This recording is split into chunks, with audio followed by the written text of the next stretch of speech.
we will be using We Wish You a Merry Christmas to demonstrate some of the elements that we talk about. I'm going to play the song once and then I'll break down into the different sections so that we can learn how one can practice a song.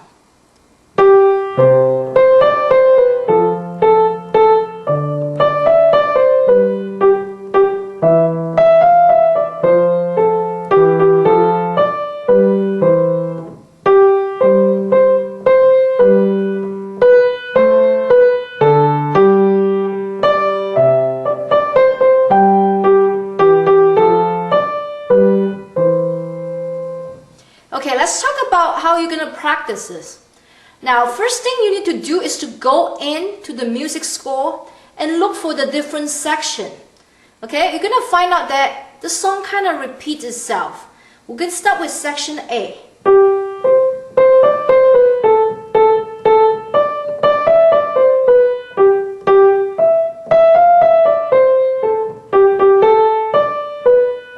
Okay, that's your section A.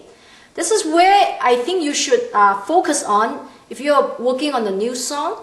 Find out where the different sections are. Since you're familiar with this song, so we can go through that rather quickly. We went through the first part. Now a lot of you are going to ask me about the fingering. Okay, here's my suggestion for you. When you look on the music score, you look on the whole phrase. Let's say you start with the G note. We know we're going to use a thumb on the G note because most of the notes after this is higher than G. I don't see any note lower than G on the first few measure. Okay, usually you look at the first few measure. So by thinking ahead, you know you're going to use a thumb. Okay, and then I also glance ahead quickly, and then I notice later on the third measure, I have a D and an E note. We have D and E. So it would be safe to say that we're going to put thumb here and we're going to put D and E with the fourth and the fifth finger. Right, you also need to put in some thought with the rhythm. Okay, clap out the rhythm and see if you can do it. We're going to do 1, 2, 3. 1, 2, 3. We start with the third beat. 1, 2, 3, 1, 2, 3, 1, 2, 3. Okay? Are you following me? Alright. What I'm doing, I'm clapping out the rhythm. It's important that you clap the rhythm. If you are able to clap the rhythm out, then you are able to play it. Now let's do it really slowly. 1, 2, 3, 1, 2, 3, 1, 2, 3. Okay, that's your first 3 measures. Now continue to repeat this. Once you get good at this, then you can put down your finger and work out the right hand part.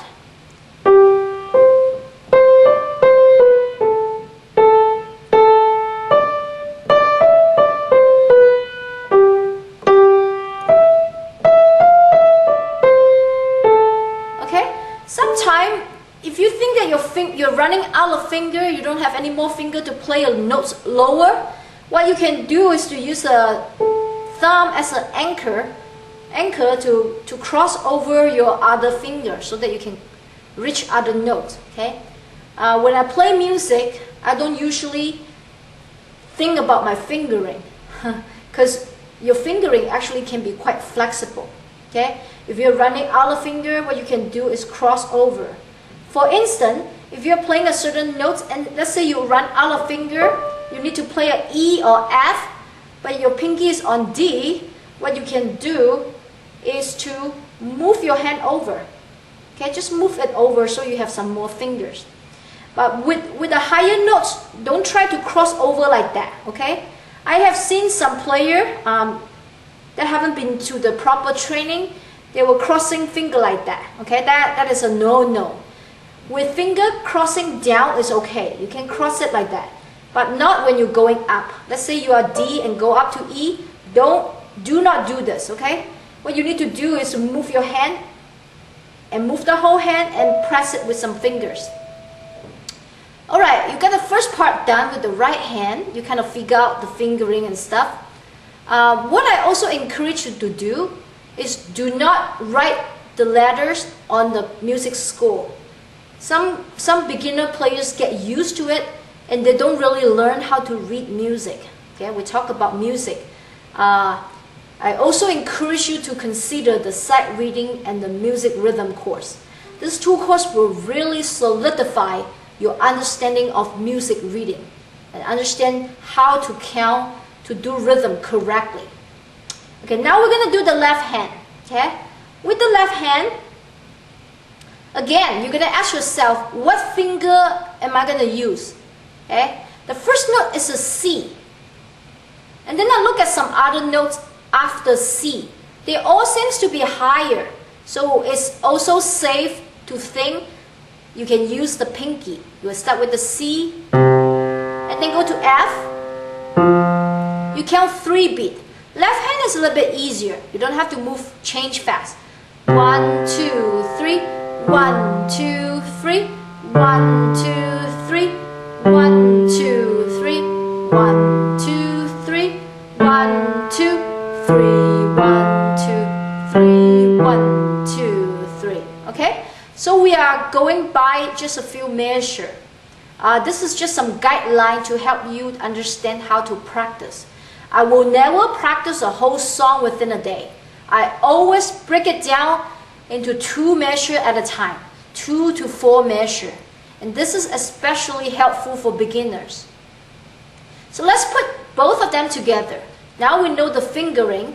We just have to do it really slowly. 1, 2, 3. 1, 2, 3. Okay? If you are not able to move, you play it and stop and play and stop. Then continue to work on the right hand and the left hand independently. And then bring them together. Okay? Don't try to do too much. So you are able to do that, then you move on. So this is how the whole process works like. So once you are able to work on it, I would suggest about 10 minutes a day, working out 2 to 4 measures. And by the end of the week, you will be able to work out the whole song.